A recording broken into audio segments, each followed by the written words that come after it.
এক চালুন হইতেছে পাকা বড়ই, একদম গাছ পাকা, এই যে টসটসা। তো এইগুলা কিন্তু একদিনও রোদ খাওয়াইছি না। এখানে কাঁচা বড়ই যেগুলা ছিল এগুলা বাচ্চা ফালাইয়া এই একদম পাকা বড়ইগুলা নিছি। তো এই বড়ইগুলা দিয়া আজকে একটা মজার আচার করাম, কোনো রকম রোদে দেওয়ার ঝামেলা ছাড়া। আজকে দিনটাও একটু মেঘলা মেঘলা, সম্ভবত বৃষ্টি আসবো। এর আগে যে আচারটা রোদে দিছিলাম এখনো কিন্তু শুকাইছে না। তো আজকে এই আচারটা করাম একদম মানে ঝটপট কইরা ঝটপট যাতে খাওয়া যায় এরকম। তো প্রথমে আমি এখান থেকে বড়ইয়ের বুটাগুলা ছাড়াইয়া ভালো করে ধুইয়া নিয়াম।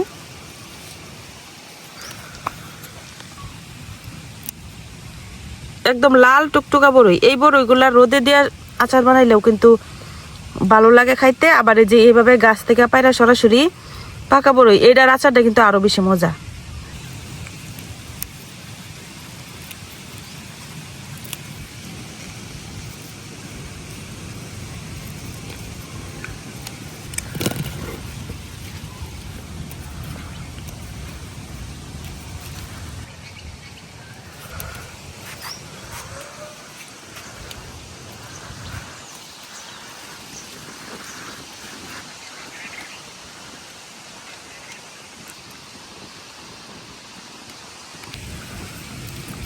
এখান থেকে আমি যে যে বড়িগুলা একটু ভালো এগুলা নিচ্ছি, এক বাটি হয়েছে।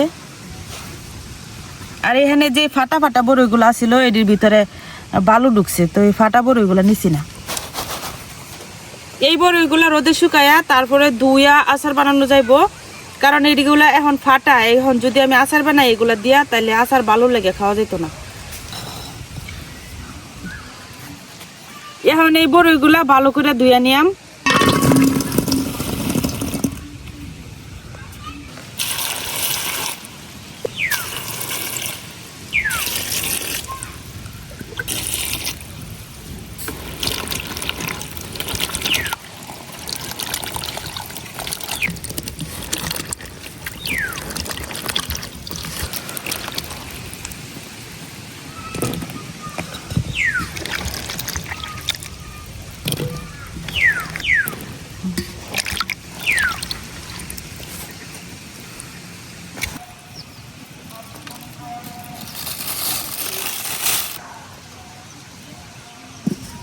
বড়ইগুলো আমি ভালো করে ধুয়ে নিছি।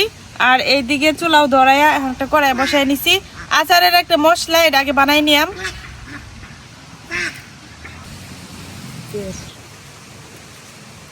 এখন আচারের মশলাটা বানাই নিয়াম। তো প্রথমে দিয়ে দিতেছি তেজপাতা, জিরা আর কিছু আস্ত গরম মশলা। এখন সব কিছু একটু ভাজা নিয়াম।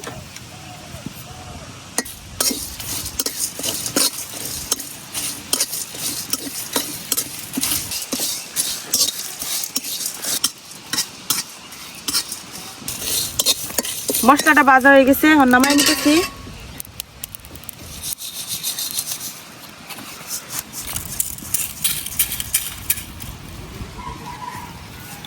এখন এই মশলাটারে শিলপাটাই ভালো করে গুঁড়া করে নিয়াম। আর এইদিকে আমি একটা পাতিল বসাই দিছি, এই পাতিলের মধ্যে আচারটা করাম। এখন দিয়ে দিতেছি বড়ইগুলা।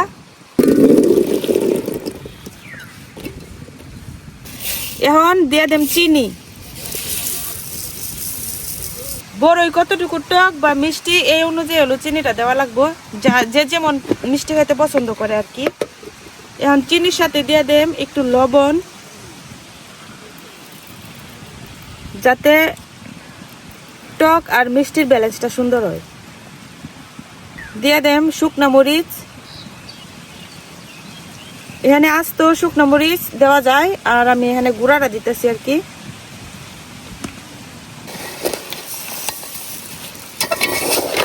এখন কিন্তু কোনো পানি টানি দিতাম না, এইভাবে আস্তে আস্তে জাল করতে থাকবাম যতক্ষণ পর্যন্ত না চিনিটা গইলা যায়।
চিনি গলতে শুরু করছে এই যে।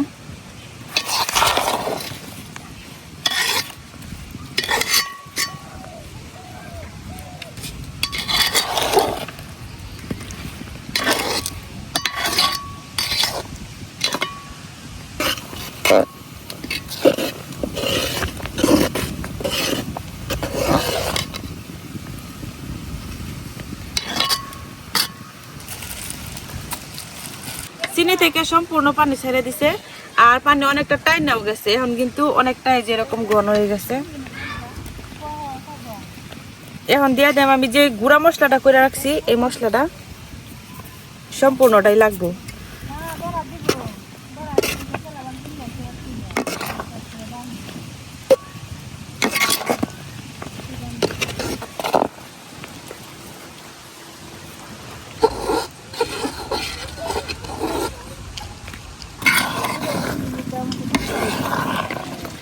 আমার বড়ের আচার কিন্তু হয়ে গেছে, কালারটা এই যে এরকম ঘন খয়েরি কালার হয়েছে, তার মানে আমার আচার রেডি। তো এখন এটা নামাইয়া ঠান্ডা করে তারপরে হচ্ছে বয়মে ভরা লাগবো। তো আচারটা এখন আমি নামাই রাখতেছি, ঠান্ডা হইলে তারপরে এটা বয়মে ভরাম। এটা বাতাসে একটু ঠান্ডা হোক, এইভাবে রেখে দিই।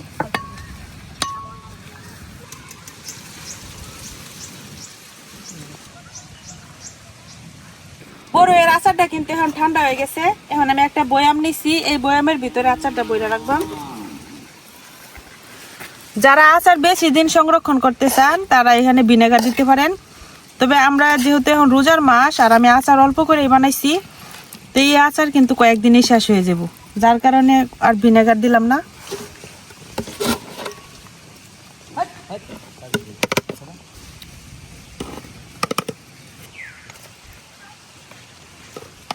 এই আচারটা একটু মাখা মাখা, এই যে রসালো থাকে, খাইতে অত মজা লাগে।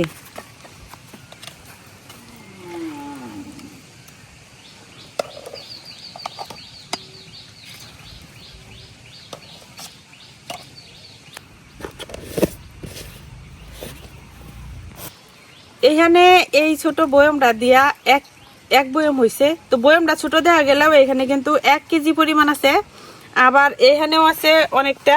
তো এটার এই বয়মে আসছে না, অন্য বয়মে ভরবাম। তো এইভাবে অনেক দিন পর্যন্ত রাখা যাবো যদি আমরা এই আচারটা নর্মাল ফ্রিজে রাখি, তাইলে কোনো সমস্যা হইতো না। তবে বেশি দিন রাখতে গেলে অবশ্যই এখানে প্রিজারভেটিভ হিসাবে ভিনেগার দেওয়া লাগবো। তো আজকে কেমন লাগলো আমার আচারের রেসিপিটি অবশ্যই কমেন্টে জানাবেন, আর এখানেই শেষ করতেছি। সবাই ভালো থাকবেন, আল্লাহ হাফেজ।